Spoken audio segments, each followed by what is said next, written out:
সাল 1966। শশাঙ্ক জেলের সেল নম্বর 245 থেকে একজন কয়েদি হঠাৎ গায়েব হয়ে যায়। গার্ডেরা হতবাক হয়ে যায় যে সে পালালো কিভাবে, কারণ এই জেল থেকে পালানোকে একেবারেই অসম্ভব মনে করা হতো। এবার কল্পনা করুন, সেই অপরাধীকে যাবজ্জীবন কারাদণ্ডে দণ্ডিত করা হয়েছে, তবে সেই অপরাধ নাকি সে আদেও করেনি। আর এটা জেলের ওয়ার্ডেনও জানত যে সে নির্দোষ, তবুও তাকে ছাড়া হয় না, কারণ সেই অপরাধীর কাছে ওয়ার্ডেনের এমন কিছু গোপন তথ্য ছিল যা ওয়ার্ডেনকেও জেলের ঘানি টানানোর জন্য যথেষ্ট ছিল। কিন্তু একদিন হঠাৎ সকালে ওই কয়েদি জেল থেকে পালিয়ে যায়। তবে এবার ভেবেই দেখুন ওয়ার্ডেনের কি দশা হয়েছিল। তো চলুন এক্সপ্লেনেশন শুরু করা যাক। গল্পটি হলো অ্যান্ডি নামের একজন ব্যক্তিকে নিয়ে, যে পেশায় একজন খুব বড় ব্যাংকার। তার উপর অভিযোগ ওঠে যে অ্যান্ডি তার স্ত্রী এবং তার প্রেমিককে খুন করেছে, যার কারণে তাকে গ্রেপ্তার করে কোর্টে তোলা হয়। যদিও বা অ্যান্ডি বারবার কোর্টে বলে যে আমি খুনি নই, অবশ্যই আমি সেদিন সেখানে ছিলাম, তবে আমি খুন করিনি। আসলে অ্যান্ডি এবং তার স্ত্রীর মধ্যে একদিন ঝগড়া হয়। তার স্ত্রী তাকে ডিভোর্স দেওয়ার কথা বলে এবং এই সিদ্ধান্ত নিয়ে গ্লেন কোয়েন্টেন নামে এক ব্যক্তির কাছে চলে যায়। গ্লেন একজন গোল্ড মেডেলিস্ট এবং বিখ্যাত ব্যক্তি ছিলেন। এবার যখন অ্যান্ডি জানতে পারে তার স্ত্রীর সাথে গ্লেনের অবৈধ সম্পর্ক রয়েছে, তখন সে রেগে তার বাড়িতে পৌঁছায়। সেই সময় অ্যান্ডি পুরোপুরি নেশায় ছিল। সে গাড়ি থেকে একটি পিস্তল বার করে গ্লেনের বাড়ির দিকে যায়। অ্যান্ডি শুধু তাদেরকে ভয় দেখাতে চেয়েছিল।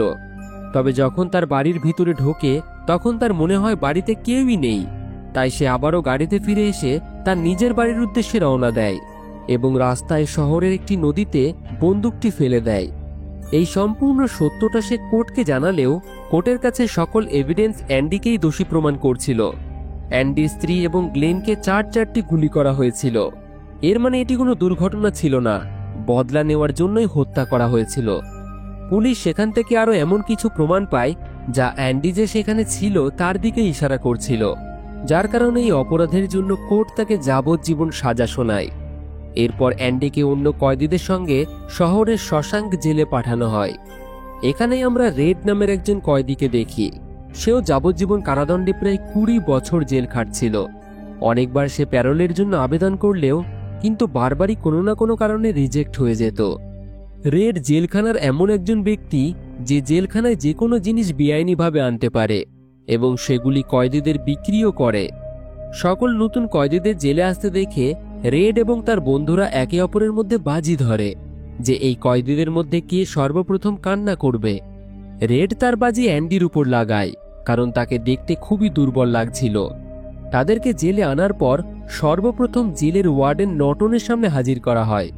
নটন বলে, এখন তোমাদের জীবন আমার হাতে, আর আমি শুধু 2টি জিনিসের উপরই বিশ্বাস করি, নিয়ম শৃঙ্খলা আর বাইবেল, আর এই জেলে তোমরা দুটোই পাবে।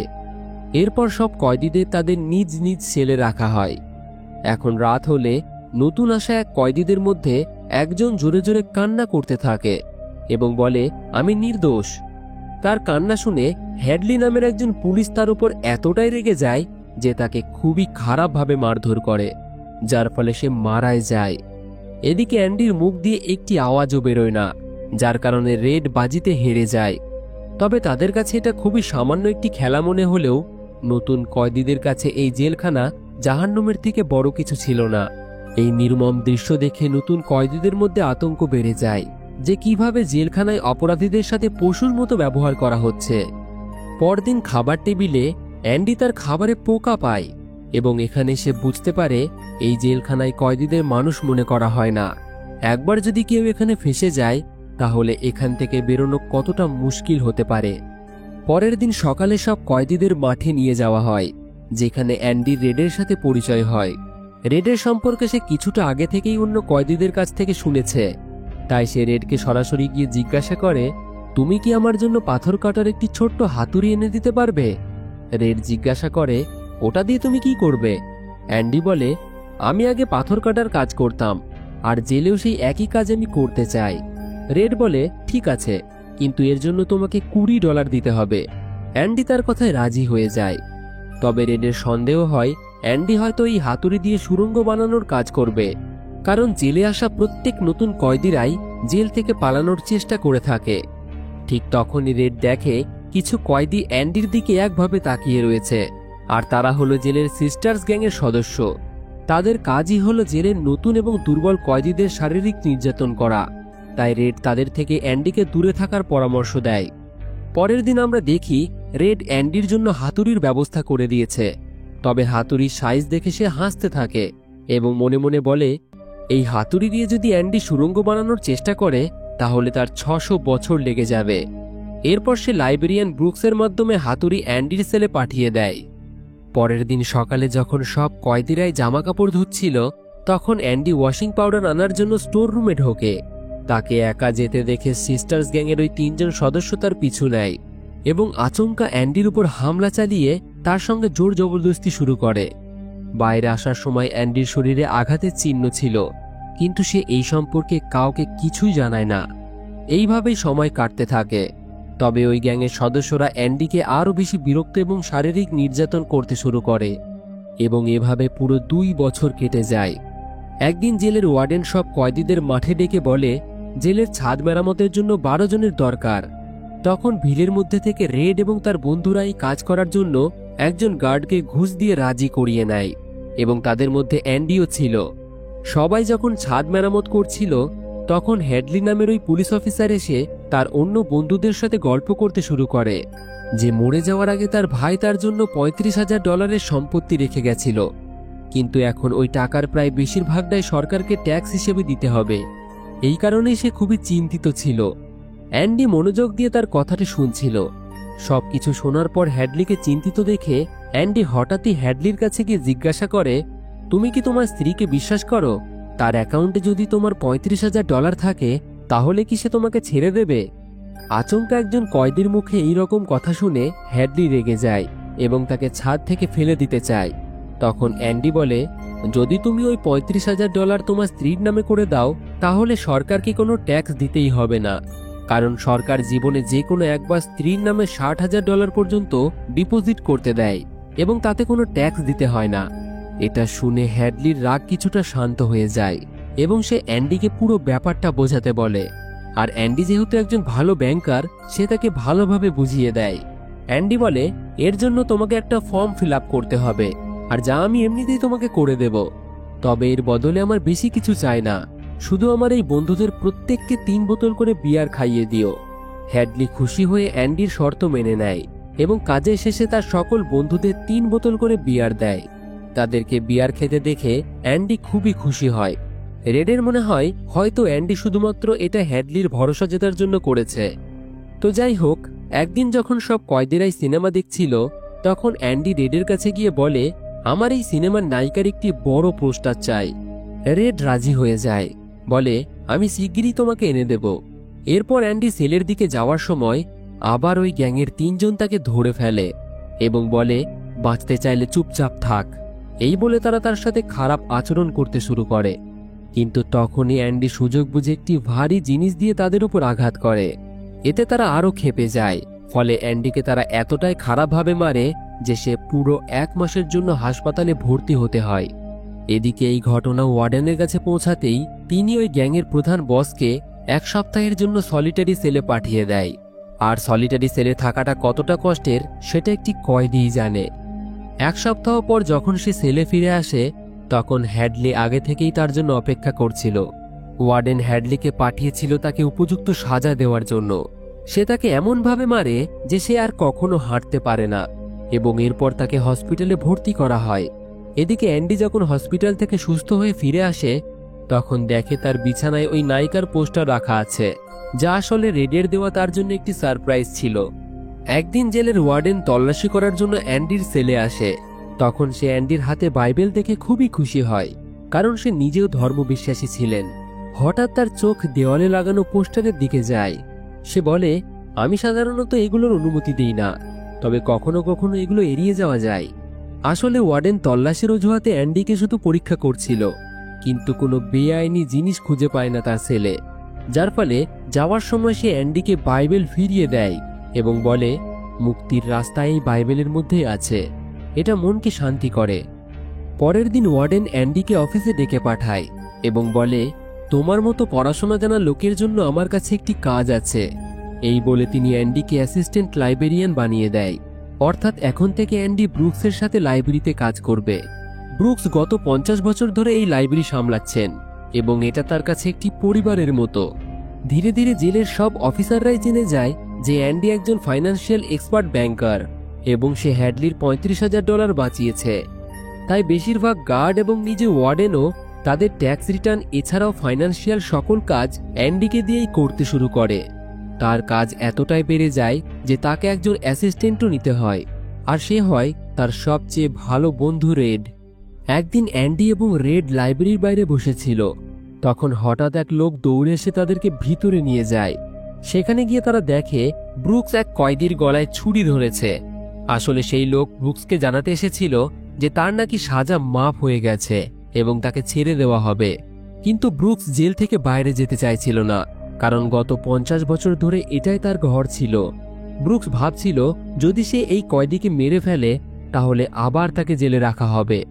কিন্তু অ্যান্ডির অনেকবার বোঝানোর পর শেষমেশ সে ছুরি ফেলে দেয়। এরপর তাকে জেল থেকে ছেড়ে দেওয়া হয়। যেহেতু ব্রুকসের বাইরে কোনো পরিবার ছিল না, তাই সরকার তার জন্য একটি ছোট্ট ঘর এবং একটি চাকরির ব্যবস্থা করে দেয়। কিন্তু বাইরের দুনিয়া গত 50 বছরে পুরোপুরি বদলে গিয়েছিল।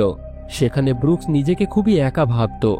তাই সে একটি বড় সিদ্ধান্ত নেয়, ফাঁসি দিয়ে নিজের জীবন শেষ করে দেয় সে। যখন এই খবর অ্যান্ডি এবং রেডের কাছে পৌঁছায় তখন তারা খুবই কষ্ট পায়। এদিকে জেলে প্রায় অ্যান্ডির 10 বছর কেটে যায়। এখন তার নতুন জীবন হয়ে ওঠে ওই লাইব্রেরিটি, যেখানে সে বন্দীদের পড়াশোনা করায় এবং তাদের ডিগ্রি পেতে সাহায্য করে।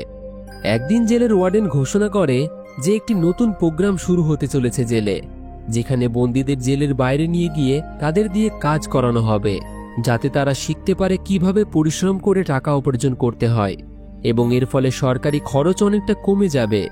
তবে এই প্রোগ্রাম আসলে ওয়ার্ডেনের একটি টাকা ইনকাম করার পরিকল্পনা ছিল। আসলে তার উদ্দেশ্য ছিল কয়েদিদের দিয়ে কম টাকায় কাজ করিয়ে সরকারের থেকে বড় বড় কন্ট্রাক্ট নিয়ে মোটা টাকা ইনকাম করা। এইভাবেই সরকারের কাছ থেকে ওয়ার্ডেন অনেকগুলি কন্ট্রাক্ট পেয়েও যায়, যেগুলি থেকে সে কয়েদিদের অল্প টাকায় খাটিয়ে প্রচুর টাকা ইনকাম করে, যার সামান্য কিছু সে কয়েদিদের পারিশ্রমিক হিসেবে দেয়। আর সেই কালো টাকা সাদা করার কাজ সে অ্যান্ডির উপর ছেড়ে দেয়। অ্যান্ডি ওয়ার্ডেনের সকল কালো টাকা ম্যানেজ করার জন্য র্যান্ডাল স্টিফেন্স নামের এক ভুয়ো লোকের ব্যাংকিং ডকুমেন্ট বানায়। ওই ভুয়ো নামেই ওয়ার্ডেনের সব কালো টাকা জমা হতো, যাতে যদি কখনো সরকার জানতে পারে তাহলে তারা এমন একজনকে ধরবে যার এই পৃথিবীতে কোনো অস্তিত্বই নেই, অর্থাৎ না অ্যান্ডি ধরা পড়বে নাকি ওয়ার্ডেন। অ্যান্ডি তার বন্ধু রেডকে বলে, আমি জেলের বাইরে একজন সৎ মানুষ ছিলাম, কিন্তু ওয়ার্ডেনের জন্য এখন আমাকে বাধ্য হয়ে অসৎ কাজ করতে হচ্ছে। তবে আমি এই কাজ করতে চাই না, কিন্তু আমি যদি এই কাজ না করি তবে সে সরকারের থেকে লাইব্রেরির যে ফান্ড আসে সেটা বন্ধ করে দেবে, আর এতে অনেক কয়েদিরই সমস্যা হবে, কারণ লাইব্রেরিতে ওই ফান্ডের জন্যই নতুন বই এবং কয়েদিরা অনেক কিছুই শেখার সুযোগ পাচ্ছে এবং তারা নতুনভাবে বেঁচে থাকার আশা খুঁজে পাচ্ছে। তাই অ্যান্ডি কখনোই চায় না ওয়ার্ডেন ওই ফান্ড বন্ধ করে দিক। কিছুদিন পরে জেলে নতুন একজন কয়েদি আসে, নাম হলো টমি।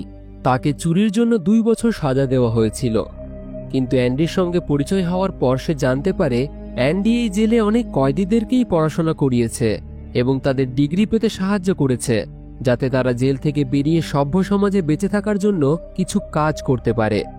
তখন টমির ভেতরেও পড়াশোনার ইচ্ছা জাগে। সে অ্যান্ডিকে বলে, আমি আমার হাই স্কুলের পড়াশোনা শেষ করতে চাই, যাতে জেল থেকে বেরিয়ে আমি আমার স্ত্রী ও সন্তানকে একটা ভালো জীবন দিতে পারি। টমির ভিতরে তার পরিবারকে নিয়ে চিন্তা দেখে অ্যান্ডি টমিকে পড়াতে শুরু করে এবং ধীরে ধীরে সে শিখতে থাকে। একদিন টমি রেডকে জিজ্ঞাসা করে, এত শিক্ষিত আর বুদ্ধিমান হয়েও অ্যান্ডি জেলে কেন?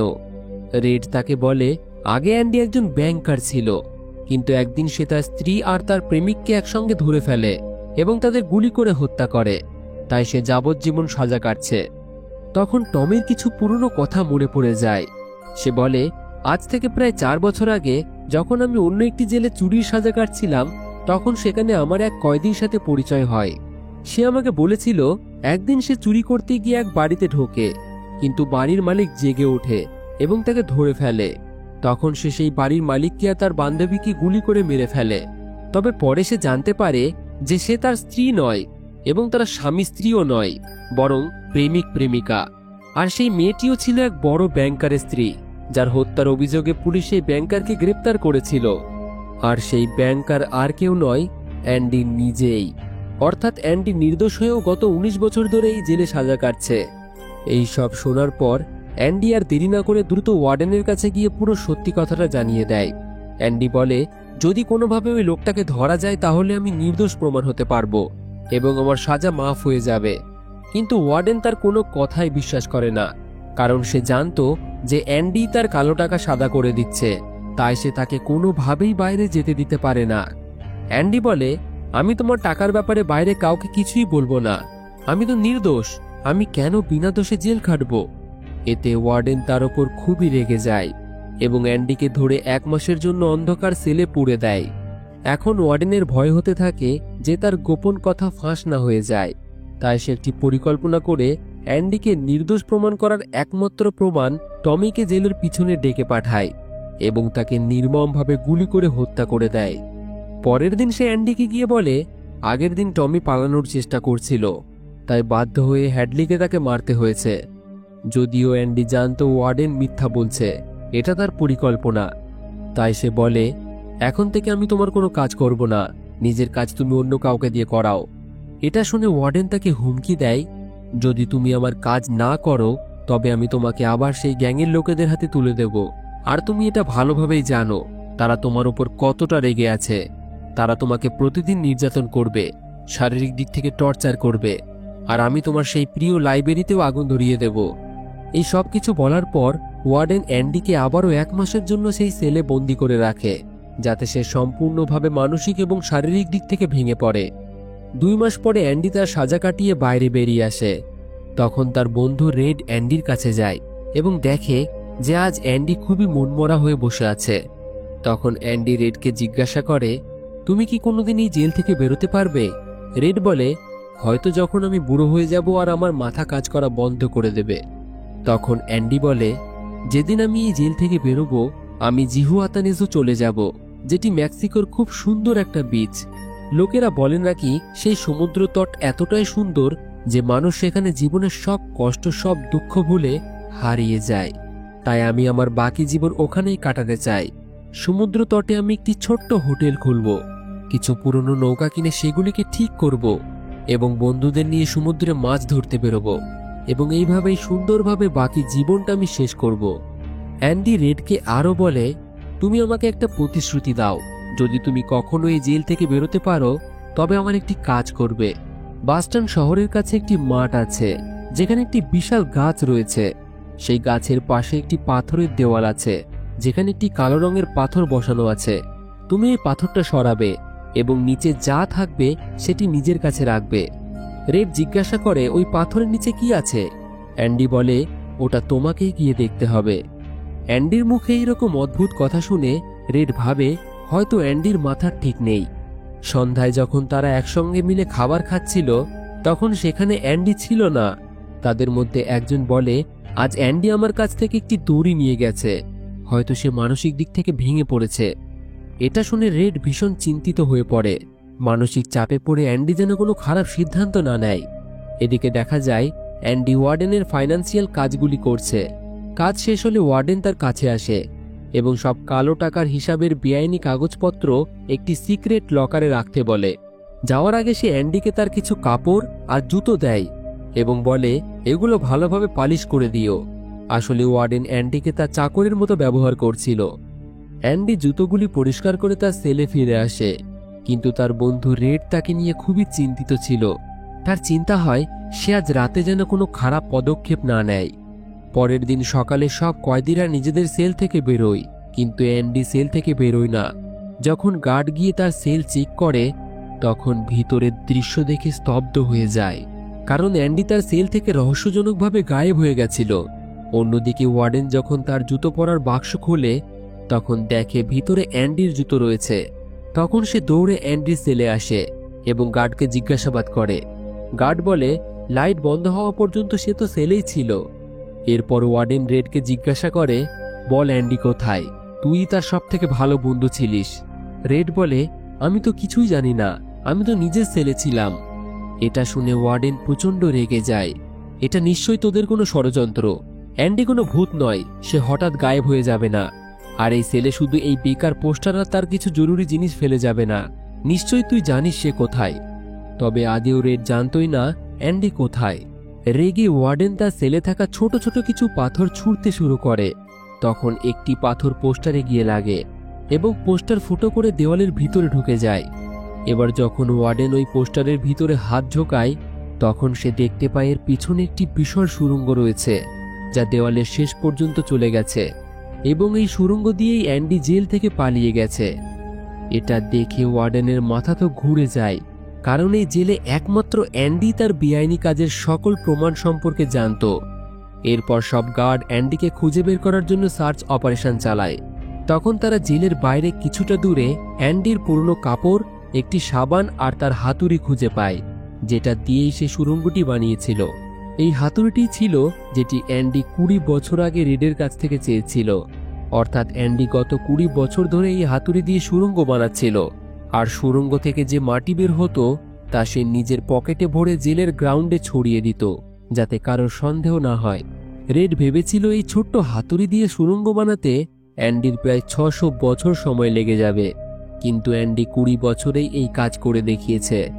জেল থেকে পালানোর আগে সে তার সঙ্গে ওয়ার্ডেনের বেআইনি সকল কাগজপত্রেও নিয়ে গেছে, যেখানে ওয়ার্ডেন তার কালো টাকার সকল হিসাব রাখত। সেই সব নথি এখন অ্যান্ডির হাতে চলে আসে। কাজ শেষে ওয়ার্ডেন যেসব জামাকাপড় আর জুতো তাকে পরিষ্কার করার জন্য দিয়েছিল, সেগুলো অ্যান্ডি নিজের জামাকাপড়ের ভিতরে পরে নিয়েছিল। এরপর রাতে যখন সেলের সকল আলো নিভে যায়, অ্যান্ডি সব জিনিসপত্র একটি পলিথিন ব্যাগে ভরে দড়ির সাহায্যে সেটি পায়ের সাথে বেঁধে নেয়। তারপর সে সুড়ঙ্গ দিয়ে জেলের পিছনের দিকে পৌঁছায়, যেখান দিয়ে একটি নর্দমার পাইপ সরাসরি জেলের বাইরে নদীর সাথে মিশে গেছে। সে সেই নর্দমার পাইপ ভেঙে ফেলে। পাইপটা ছিল দুর্গন্ধে ভরা, যেটা আজ পর্যন্ত কেউ পার করতে পারেনি, কিন্তু অ্যান্ডি সেটা করে দেখায়। আর সে ওই পাইপ দিয়ে জেল থেকে পালিয়ে যায়। জেল থেকে পালিয়ে সে খোলা আকাশে একটি স্বাধীন পাখির মতো হাত মেলে তার এত বছরের বাঁধন ভেঙে বেরিয়ে আসার স্বাধীনতাটিকে উপভোগ করে। নতুন জীবন পেয়ে সে খুবই খুশি ছিল। কিছুদিন পর আমরা দেখি অ্যান্ডি স্যুটবুট পরে ব্যাংকে হাজির হয়েছে। সেখানে গিয়ে সে র্যান্ডাল স্টিফেন্স নামের ওই ব্যক্তির কাগজপত্র দেখায়, যার নামে ওয়ার্ডেন তার সমস্ত কালো টাকা জমা করেছিল। যেহেতু এই নামের কোনো লোক বাস্তবে পৃথিবীতে ছিলই না, তাই ব্যাংক ভাবে অ্যান্ডি হয়তো র্যান্ডাল স্টিফেন, যার ফলে ব্যাংক তখন অ্যান্ডিকে সব টাকা দিয়ে দেয়, যা প্রায় $3,70,000। অর্থাৎ অ্যান্ডি এখন শুধু স্বাধীনই নয়, এখন সে কোটিপতিও হয়ে যায়। কিন্তু ওয়ার্ডেনের উপর তার বদলা এখনো শেষ হয়নি, কারণ টমির সাথে যা ঘটেছিল সেটা খুব বড়সড় একটা অন্যায় ছিল। ছেলেটি অপরাধ ছেড়ে সমাজে ভালোভাবে বাঁচার স্বপ্ন দেখেছিল, তবে সেই স্বপ্ন ওয়ার্ডেন তার হত্যা করে ভেঙে দেয়। তাই অ্যান্ডি ওয়ার্ডেনের সকল কালো কাজকর্মের ডায়েরি ব্যাংকের মাধ্যমে সংবাদপত্রের হাতে তুলে দেয়। আর পরের দিন ওয়ার্ডেনের আসল চেহারা সারা দেশের সামনে ফাঁস হয়ে যায়। এদিকে ওয়ার্ডেন যখন নিজের লকার খোলে, তখন দেখে ভিতরে কোনো নথিপত্র নেই, বরং অ্যান্ডির বাইবেল আছে, যার ওপরে লেখা ছিল, ওয়ার্ডেন তুমি ঠিকই বলেছিলে, মুক্তি সত্যি এই বাইবেলের মধ্যেই আছে। আর যখন ওয়ার্ডেন বাইবেলের পাতা উল্টায়, ভিতরে হাতুড়ি রাখার জন্য একটি বিশেষ জায়গা বানানো ছিল। অর্থাৎ অ্যান্ডি তার হাতুড়ি এই বাইবেলের ভিতরে লুকিয়ে রাখত। এই জন্যই ওয়ার্ডেন যখন তার সেল তল্লাশি করতে গিয়েছিল, তখন হাতুড়ি খুঁজে পায়নি, যদিও বাইবেল তার হাতেই ছিল। সকল প্রমাণ পুলিশের হাতে যেতে তারা জেলে এসে হেডলিকে গ্রেপ্তার করে, কিন্তু ওয়ার্ডেন নিজেকে পুলিশের হাতে তুলে দিতে চাইছিল না, যার কারণে সে নিজেকে গুলি করে আত্মহত্যা করে নেয়। কিছুদিন পরে আমরা দেখি রেডের হাতে একটি চিঠি আছে, যার পিছনে একটি ঠিকানা লেখা ছিল। এই চিঠি অ্যান্ডি তাকে পাঠিয়েছিল। কিছুদিন পর জেলের কর্তৃপক্ষ রেডের ভালো ব্যবহারের জন্য তার বাকি শাস্তি মাফ করে দেয় এবং 40 বছর পর তাকে জেল থেকে মুক্তি দেওয়া হয়। এখন যখন রেড জেল থেকে বের হয়, তখন তার মনে পড়ে যায় সেই প্রতিশ্রুতির কথা, যা সে তার বন্ধুকে দিয়েছিল। পরের দিনই রেড বাস্টার্ন শহরের দিকে রওনা দেয়। সেখানে পৌঁছে সে সেই মাঠটা খুঁজে বার করে। সেখানে একটি বিশাল গাছ রয়েছে, আর সেই গাছের পাশে রয়েছে একটা পাথরের দেওয়াল। কিছুক্ষণ পর সে জায়গাটা খুঁজে পায়। সবকিছু একদম ঠিক যেমন অ্যান্ডি তাকে বলেছিল তেমনই আছে। এখন রেড সেই দেওয়ালে কালো রঙের পাথরটি খুঁজে পায়, আর সেটা সরাতেই দেখতে পায় নিচে একটি বাক্স পোতা আছে। রেড সেই বাক্সটি খোলে। ভিতরে একটি চিঠি এবং কিছু টাকা আছে। চিঠিতে অ্যান্ডি লিখেছিল, রেড, যদি তুমি এই চিঠি পড়ছ, তাহলে বুঝবো তুমি জেল থেকে বেরিয়ে এসেছো। তুমি আমাকে বলেছিলে যে আশা করা ভালো কিছু নয়, কিন্তু আমি তোমাকে জানাতে চাই যে একমাত্র আশাই পৃথিবীর সবচেয়ে ভালো জিনিস, এবং সেই আশাই মানুষকে বেঁচে থাকার শক্তি যোগায়। আমি তোমার জন্য অপেক্ষা করছি, তোমার বন্ধু অ্যান্ডি। এটা পড়ে রেড ভীষণ ইমোশনাল হয়ে পড়ে। তার বন্ধু অ্যান্ডি তাকে ভোলেনি। সে তার বন্ধুর সাথে দেখা করার জন্য সেই জায়গার উদ্দেশ্যে রওনা দেয়। দেখা যায় সমুদ্রের তীরে অ্যান্ডি তার নৌকা ঠিক করছে, আর রেডও সেখানে পৌঁছে গেছে। যখন দুজন বন্ধু একে অপরের সামনাসামনি হয়, তখন দৌড়ে গিয়ে তারা একে অপরকে জড়িয়ে ধরে। তারা এই স্বাধীন জীবনেরই তো স্বপ্ন দেখেছিল, আর সেই স্বপ্ন আজ সফল হয়ে যায়। এবং এর সাথেই মুভিটি এখানেই শেষ হয়ে যায়। তো বন্ধুরা, নিশ্চয়ই আপনাদের এই মুভি ভালো লেগেছে। ভালো লাগলে ভিডিওটিকে একটি লাইক এবং বন্ধুদের সাথে শেয়ার করে দিন। বাকি আপনারা নিচে কমেন্ট করে জানাবেন আপনাদের কেমন লেগেছে এই গল্প। আর আপনারা যদি এই রকমই মুভি এক্সপ্লেন পছন্দ করে থাকেন, তাহলে আমাদের চ্যানেলের সাথে জুড়ে থাকুন আর দেখতে থাকুন ফিল্মি গপ্প, the channel of movie lovers.